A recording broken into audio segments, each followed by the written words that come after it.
Donc, je vais vous présenter ce projet PigLink, développé donc par l'IFIP et qui vise, comme l'a précisé Ludovic, à mettre en relation les données collectées en élevage porcin. Donc, ce projet PigLink est né de différents constats en lien avec les évolutions digitales qui sont très marquées, qui ont été très marquées dans les élevages ces dernières années et qui s'accompagnent de l'arrivée de nombreux équipements connectés. Donc ces évolutions ont permis de belles avancées dans les élevages, en particulier concernant la collecte des données qui est facilitée, et également le développement de nombreux outils d'aide à la décision. Alors ces avancées s'accompagnent malgré tout en contrepartie d'un certain nombre d'effets un peu moins positifs, en particulier le fait d'avoir de nombreux outils disponibles dans les élevages génère de très nombreux tableaux de bord à disposition des éleveurs, ce qui peut parfois amener une certaine confusion dans le pilotage de l'élevage. Par ailleurs, donc, du fait d'avoir différents équipements, parfois les éleveurs sont amenés à saisir 2 fois, voire 3 fois une même donnée dans différents équipements, en particulier les données de poids des animaux. Donc on a parfois une perte d'efficacité également dans le pilotage. Et puis aussi, on observe un manque de standardisation. Donc en fait, on a beaucoup de données collectées, mais sur l'ensemble des données collectées, peu sont encore standardisées, et donc on a parfois on a encore peu de valorisation de toutes ces données. Par ailleurs, donc au niveau de la filière porcine, on a cette spécificité d'avoir de nombreux équipementiers différents. Donc parfois même au sein d'une même structure, d'un même groupement de producteurs, on peut avoir dans 2 élevages différents des équipementiers différents pour des mêmes types d'équipements. Donc ça fait autant de partenaires avec qui échanger. Il faut que je parle plus fort, ok. Voilà, donc autant de partenaires différents pour échanger et avoir des partenariats pour pouvoir échanger des données. Et donc également, au niveau des ateliers porcins, on a toujours besoin de plus d'indicateurs pour pouvoir avoir un pilotage précis de l'élevage. Donc voilà, autour de tous ces constats, de toutes ces spécificités, l'enjeu principal, c'est de promouvoir aujourd'hui l'interopérabilité des données, faire en sorte que les données circulent entre tous les partenaires. Donc c'est bien l'objectif de ce projet PigLink. Donc PigLink, en quelques mots, c'est une plateforme d'échange des données collectées pour justement favoriser l'interopérabilité des données entre les différents acteurs. Donc PigLink est au service de l'éleveur d'abord, mais aussi de ses partenaires, donc tout son accompagnement technique, les fabricants d'aliments, les vétérinaires, les abattoirs, les organisations professionnelles. PigLink est développé sous forme d'interface web normalisée, donc avec des API, pour faciliter la circulation des données collectées par les différents équipements en place dans les élevages, donc tout type de matériel d'équipement connecté, des bascules, des compteurs, des abreuvoirs connectés, des distributeurs d'aliments, des pompes doseuses, des seringues, etc. et des logiciels de gestion. L'objectif, c'est vraiment de gérer les données collectées, quelles qu'elles soient et quel que soit leur canal de collecte. Alors pour faire ça, donc, PigLink vise à mettre en réseau les bases de données existantes au sein de chaque élevage. Donc voilà, on peut imaginer un ensemble de canaux ou de tuyaux dont les portes seraient ouvertes ou fermées, selon un système de droit d'accès entre les fournisseurs de données et les utilisateurs de données, avec, au-dessus de tout ça, la supervision de l'éleveur qui décidera au final d'échanger ou pas ces données. Et donc c'est important de préciser que PigLink n'est pas une base de données, ce n'est pas une base de données supplémentaire, mais c'est bien une passerelle entre les bases de données qui existent déjà et qui sont disponibles dans les élevages. Alors concernant les finalités de PigLink, je ne vais pas y passer trop de temps puisque ce sera largement repris par les partenaires du projet qui interviendront tout à l'heure. Juste en quelques mots, pour les éleveurs, donc avant tout, le projet vise à faciliter encore davantage, à optimiser la collecte des données et surtout à mettre fin aux doubles ou triples saisies dans les équipements. Également, donc, PigLink vise à améliorer le pilotage de l'élevage grâce à de nouveaux indicateurs qui seront présents sur les tableaux de bord des équipements de l'élevage. Donc justement, pour les équipementiers fournisseurs de données, l'intérêt est de pouvoir enrichir ces tableaux de bord au service des éleveurs grâce à de nouvelles données donc, collectées et donc de nouveaux indicateurs qui seraient accessibles sur ces tableaux de bord. Par ailleurs, pour les équipementiers, le fait d'être compatible avec d'autres équipements via PigLink va faciliter les échanges et donc voilà, c'est l'occasion de mettre fin au développement multiple, au développement bipartite entre 2 équipementiers.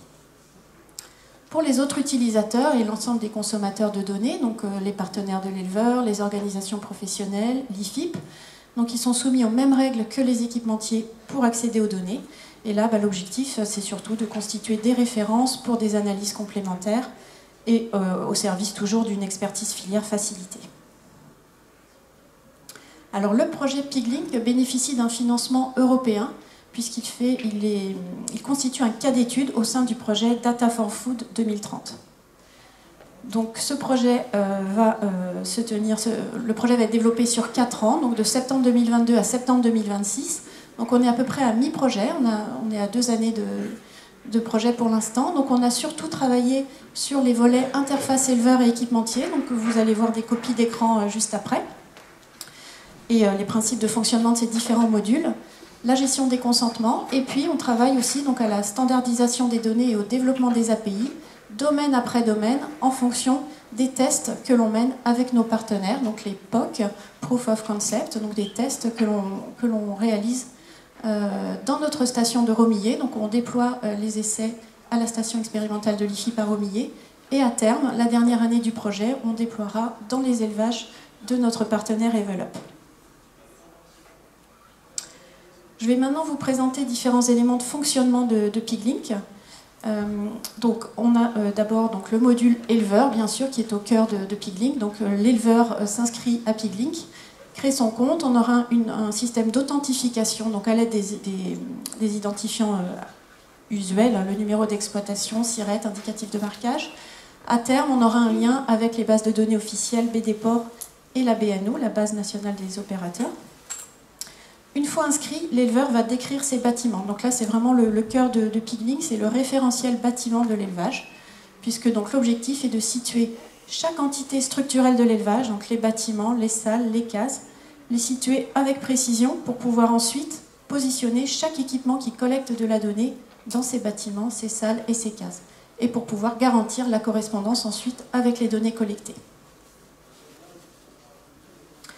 Alors, donc, on a un menu bâtiment dans ce module éleveur, dans lequel chaque éleveur va définir son exploitation, son site d'élevage, ses bâtiments, ses salles, ses cases. Donc ici, à l'écran, vous avez une copie d'écran, justement, pour un bâtiment engraissement A, Ang A. Chaque bâtiment est défini par une forme schématique. Donc ici, c'est un bâtiment avec un couloir central, 3 salles à gauche en rentrant, 3 salles à droite en rentrant. Et chaque salle, ensuite, va être définie par un code, un libellé, et on pourra accéder aussi aux cases de la salle, et là aussi voir le schéma de la salle, pareil, selon le positionnement du couloir. Couloir central, couloir latéral, salle sur le côté, etc. On a différents schémas possibles. Et donc en interne, à PigLink, on gère pour chaque élément un code unique interne qui permet la traçabilité, justement, ensuite des données. Voilà pour la partie description des bâtiments. Ensuite, on a un module équipementier, donc pour tous les fournisseurs de données. Ils peuvent s'inscrire à PigLink, créer et là pareil authentifier leur compte donc à l'aide du nom commercial numéro SIRET. On aura une validation par l'administrateur PigLink. Et ensuite, donc, chaque équipementier pourra enregistrer tous ces équipements compatibles PigLink, et constituer ce référentiel des équipements. Donc chaque équipement va être défini par des différents éléments, donc un code, un libellé, le domaine de collecte qui va préciser le domaine correspondant aux données collectées, est-ce que ce sont des données d'ambiance, d'eau, d'alimentation, de traitement vétérinaire, etc. Et l'équipementier va préciser l'URL API, c'est-à-dire l'adresse web des API développées par l'équipementier pour gérer la compatibilité PigLink, donc une adresse de type HTTPS. Au niveau de l'administration PigLink, on va vérifier les caractéristiques de l'équipement, on va tester justement cette API, et puis si tout se passe bien, l'équipement sera validé PigLink, donc voilà un petit bouton vert qui apparaîtra. Donc ici on a une copie d'écran sur le menu Mes équipements de l'équipementier. Ici on a par exemple 3 équipements, ventile A, ventile B et ventile C, qui collectent des données du domaine ambiance et qui sont validés, donc qui seront accessibles au niveau des élevages. Parce que donc un éleveur qui a déjà décrit ses bâtiments, ses salles et ses cases, il va ensuite pouvoir aller sélectionner les équipements présents sur son élevage. Donc il a un menu équipement, il va aller sélectionner les équipements disponibles qui auront été au préalable donc enregistrés par les équipementiers, et il va pouvoir rattacher chaque exemplaire d'un équipement à son emplacement sur l'élevage directement à partir de son référentiel bâtiment. Tout ça donc pour garantir la traçabilité des données collectées. Donc j'ai une petite vidéo qui permet d'illustrer ce rattachement et de vous montrer un petit peu les interfaces qu'on a développées au niveau de PigLink. Alors voilà. Donc on est au niveau du module éleveur. Donc on a le menu bâtiment, donc avec la description du référentiel bâtiment, et le menu mes équipements qui précise les équipements disponibles. Donc ici, c'est un éleveur qui a déjà enregistré 3 équipements de type boîtier de ventilation, ventile 1, ventile A, ventile B. Donc ce sont donc 3 équipements de type ventilation qui collectent des données d'ambiance. Donc le dernier, ventile B, donc c'est de l'équipementier test 2. Les exemplaires sont rattachés à différentes salles. Donc ici, on a pour l'instant un boîtier B01 rattaché à la salle PS210. Si on veut associer un nouveau boîtier sur l'élevage, on clique sur le bouton lié, on rejoint le référentiel bâtiment de l'élevage. On retrouve ici le bâtiment engraissement A qui nous intéresse. Donc c'est le schéma que je vous ai présenté tout à l'heure, avec le couloir central. On sélectionne la salle qui nous intéresse, engraissement 1, et on va aller rattacher le boîtier 2, B02, de cet équipement ventile B, à compter du 6 septembre 2024. Donc c'est ce boîtier qui collecte les données d'ambiance pour la salle engraissement 1. Donc voilà, il apparaît ici, le boîtier B02 de l'équipement ventile B, il est bien dans la salle engraissement 1, et quand on se retrouve au niveau des équipements, pour cet équipement ventile B, on a bien maintenant 2 exemplaires, le boîtier B01 et le boîtier B02 que l'on vient de rattacher à la salle engraissement 1. Donc voilà, c'était pour illustrer le lien entre l'emplacement et les données collectées. Ensuite, donc une fois qu'on a fait tout ça, qui est vraiment le préalable, enregistrer les bâtiments, les équipements, rattacher les équipements aux différents bâtiments, les utilisateurs vont pouvoir interroger Piglink pour recevoir des données. Donc pareil, un utilisateur va devoir s'inscrire à Piglink pour demander les données. Donc quelles données va-t-il pouvoir demander? Aujourd'hui, un utilisateur de données doit établir autant de standards qu'il a de partenaires pour parfois échanger un même type de données. Avec Piglink, on a cette standardisation des données qui est prévue et qui permet d'avoir pour chaque domaine de données collectées une norme unique, la norme Piglink pour les données ambiance, pour les données eau, pour les données alimentation. Et au niveau de l'élevage, on a un référentiel de bâtiments, de salles de casse qui est unique également. Donc c'est vraiment charge au fournisseur de données, donc à l'équipementier, d'appliquer la norme Piglink en exportation de données, ce qui fait que l'utilisateur, lui, n'aura qu'une norme à gérer en réception, quel que soit l'équipementier à qui il demande les données. Alors, pour réaliser tout ce travail de standardisation des données, donc la question c'est voilà, comment passer de données collectées par un boîtier de ventilation, en photo sur la droite, à des données standardisées, échangées sous forme d'API, qui répondent donc à une norme spécifique.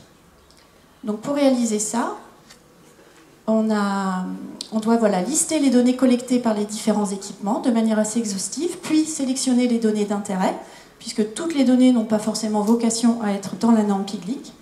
Et on propose une normalisation en lien avec les standards existants, puisqu'on a des standards qui existent pour certains domaines, notamment en gestion technique, économique, en gestion vétérinaire, et en lien aussi avec les pratiques des partenaires du projet. L'idée, donc, c'est aussi d'associer les partenaires qui nous accompagnent dans ce projet pour la définition de la norme. Dans chaque norme, on aura des unités normées et figées, et donc c'est vraiment le fournisseur de données qui doit appliquer la norme en exportation. Chaque valeur est associée à une périodicité et la norme est à visée internationale. Donc les données échangées seront les données de la norme Piglink. Selon quelles autorisations? Donc on a tout un système de gestion des consentements entre l'utilisateur et l'équipementier. Donc Piglink va gérer les demandes d'accès aux données entre les 2 partenaires. Chaque équipementier fournisseur de données va recevoir des demandes d'accès à ses propres données et il pourra accepter ou pas de transmettre tout ou partie de ces données à chaque demandeur. Mais au-delà de ça, de toute façon, ensuite, chaque éleveur qui a cet équipement dans son élevage pourra valider ou invalider le consentement qui aura été établi entre un utilisateur et un équipementier fournisseur de données sur son élevage. On a cette double gestion des consentements. Donc, conformément au Data Governance Act, qui est un règlement européen qui, justement, exige d'avoir l'accord de l'éleveur, bien sûr, pour pouvoir échanger ces données. Alors, les partenaires Piglink, actuellement, sont les suivants. Donc, on a un domaine de référence par partenaire. Donc, on a notre partenaire Evelop pour l'accompagnement technique des éleveurs, Dosatron pour les traitements vétérinaires par pompe doseuse, Ceva pour les traitements vétérinaires injectables, Acerva pour la distribution de l'aliment, Isagri pour le registre des traitements vétérinaires, donc la partie GVET, Allflex pour l'identification électronique et les données associées, Unipor West pour les données d'abattage, Ixia pour l'insémination artificielle et Le Guessin pour l'approvisionnement en aliments. Donc un domaine de référence par partenaire. Actuellement, donc, voilà, nos partenaires sont réunis en comité de projet une fois par an. Et à terme, bien sûr, Pigling sera ouvert à l'ensemble des équipementiers de ces mêmes domaines et aussi d'autres domaines, puisqu'on pourra continuer à travailler sur d'autres domaines. L'engagement des partenaires est très fort hein, dans notre projet. Ils sont très impliqués. On organise des réunions bipartites. On a établi un contrat de collaboration et on réalise des proof of concept, donc des tests spécifiques avec chaque partenaire pour coétablir la norme pour le domaine de référence, organiser la collecte des données à remiller, développer les API nécessaires. Donc pour nos partenaires, ce sont des investissements assez lourds. Donc il faut bien sûr développer les API, héberger leurs données sur des serveurs de données qui puissent être interrogeables ensuite via Piglink. Donc je profite de cette présentation vraiment pour les remercier de leur implication et voilà, de leur aide dans le développement de ce projet. Merci à eux. Et donc, du coup, on a ici quelques représentants de nos partenaires. Je les remercie aussi d'avoir pu se rendre disponibles. Et donc, ils vont nous parler de leurs attentes, justement, par rapport à ce projet. Merci de votre attention.